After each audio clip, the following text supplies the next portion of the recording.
சந்தோஷங்க, ரொம்ப சந்தோஷம். ஆமாம் மங்களா, துபாய்க்கு நான் வேலைக்கு போகிறதுக்கு விசா இவ்வளோ சீக்கிரம் கிடைக்கும்னு நான் கொஞ்சம் கூட எதிர்பார்க்கல. நான் வேலைக்கு போயிட்டு அனுப்புகிற சம்பளத்தில் கடனையெல்லாம் முடிச்சிரு. 5 வருஷத்துக்கு பிறகு நான் திரும்ப வரும்போது நம்ம 2 பேரும் நல்ல நிலைமையில் இருப்போம். அரவிந்தன் கொழும்பில் காய்கறி மார்க்கெட்டில் தினக்கூலி வேலைக்கு செல்பவன். ஒவ்வொரு நாளும் கிடைக்கும் 3500 ரூபாய் சம்பள பணத்தில் வீட்டு செலவுக்கு 2500 ரூபாய் கொடுப்பான். மீதி 1000 ரூபாய் பணத்தை குடிப்பதற்காக செலவு செய்பவன். குடித்துவிட்டு தவறாத மனைவி மங்களாவிடம் இனி குடிக்க மாட்டேன் என சத்தியமும் செய்வான். மங்களா, இன்னைக்கு மட்டும்தான் மங்களா, சத்தியமாக இதுக்கப்புறம் நான் குடிக்கவே மாட்டேன். நாட்டின் உணவுப் பொருட்களின் விலைகள் மக்களுக்கு மாரடைப்பை வரவழைக்கும் அளவிற்கு உயர்ந்ததை எண்ணி வருத்தப்படாதவன் மதுபானங்களின் விலை உயர்வை கண்டித்து ஒரு நாள் 2500 ரூபாய்க்கு குடித்து தன் ஆதங்கத்தை வெளிப்படுத்தினான். என்னடா பாட்டிலுக்கு 10 ரூபா ஏற்றுருக்கீங்க? ஏன்னா இப்படி இருந்தால் நாங்கள் எப்படா குடிக்கிறது? இதை கேட்க யாருமே இல்லையா? ஒயின் ஷாப் வாசலில் நின்று குடித்ததற்காக போலீஸ் அவனை பிடித்து ஒரு நாள் சிறையில் வைத்து அனுப்பியது.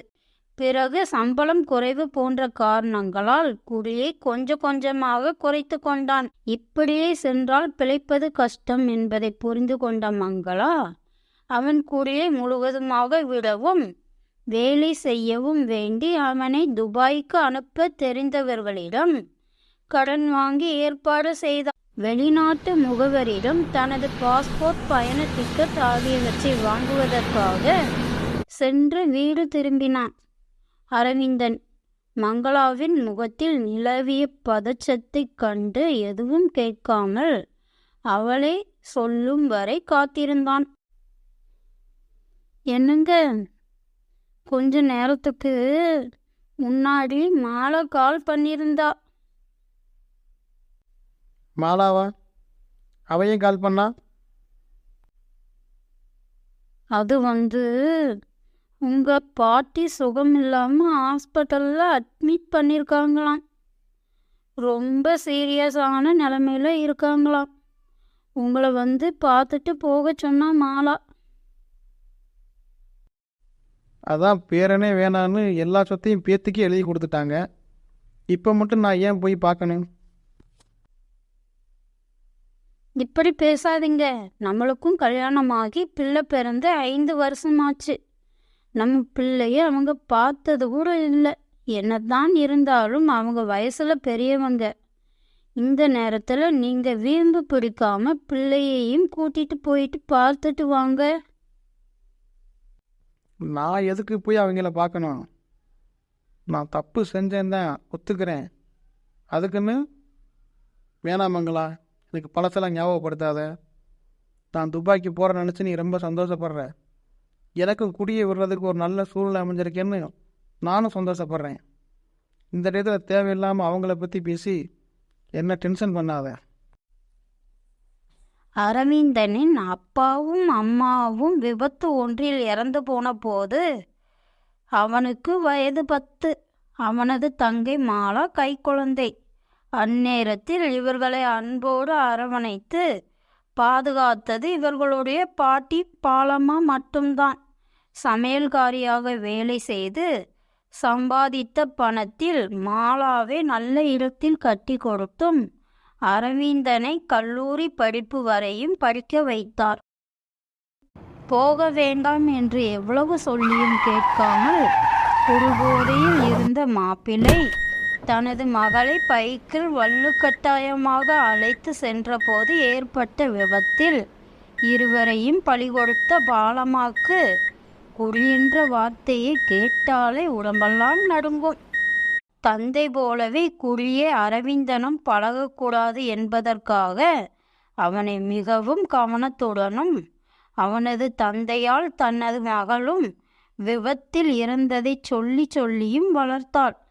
அப்படி வளர்க்கப்பட்ட அரவிந்தன் பழகக்கூடாதவர்களோடு பழக்கம் ஏற்பட தொடங்கி குடிக்கத் தொடங்கினான். மனம் நொந்த பாலம்மா திருந்துவதற்கான முயற்சிகள் அனைத்தும் அவனிடத்தில் பலிக்காத பிறகு அவனை வீட்டை விட்டு விரட்டி அடித்தாள். கல்லூரியில் படித்து கொண்டிருக்கும் போதே அவனை காதலித்த மங்களா, அரவிந்தனை நான் திருத்துவேன், அவருக்குரிய முழுச விடுவாரு என்று சவால் விட்டு கல்யாணம் செய்து கொண்டாள். 5 வருடங்கள் ஆகியும் சவாலில் வெற்றி பெற முடியவில்லை. இதில் அவள் தற்போது எய்தியுள்ள அம்பு அரவிந்தனை வெளிநாட்டுக்கு வேலைக்கு அனுப்பும் முயற்சி. புதிய சிந்தனையும் கடின உழைப்பும் அவன் மனதை முற்றிலும் மாற்றிவிடும் என்ற நம்பிக்கையில் அவனை அனுப்புகிறாள். 2 நாட்களுக்கு பிறகு விமான நிலையத்திற்கு புறப்பட்டு கொண்டிருந்த அரவிந்தனுக்கு அப்பொழுது மாலா அழுதவாறே சொன்னான். செய்தி உருகுலைய செய்தது. குடியே முழுசா விடுறது தான் உங்க பாட்டிக்கு நீங்க கொடுக்கிற மரியாதை. அப்பந்தான் அவங்க ஆத்மா சாந்தியடையும் என்று ஆறுதல் சொல்லி அவனுடைய கண்ணீரை துடைத்தாள். அரவிந்தன் துபாய்க்கு சென்ற 1 வாரத்திற்கு பிறகு பாட்டியின் கர்ம காரியங்களை முடித்த மாலா மங்களாவை பார்க்க வீட்டிற்கு வந்தாள். அண்ணி, பாட்டி கடைசி வரைக்கும் அண்ணா வந்து பார்க்கலன்னு கவலைப்படலை. அவர் குடியை முழுசா விடணும், திருந்தணும் தான் ஆசைப்பட்டாங்க. அண்ணா துபாய்க்கு போகிறத நினச்சி சந்தோஷப்பட்டாங்க. இந்த கவரை பாட்டி உங்ககிட்ட கொடுக்க சொன்னாங்க. மங்களா அந்த கவரை பிரித்து பார்த்தாள். அதில் ஒரு கடிதமும் வீட்டு பத்திரமும் இருந்தது. கடிதத்தில் என் அன்பு பேரன் அரவிந்தனின் மனைவி மங்களாவுக்கு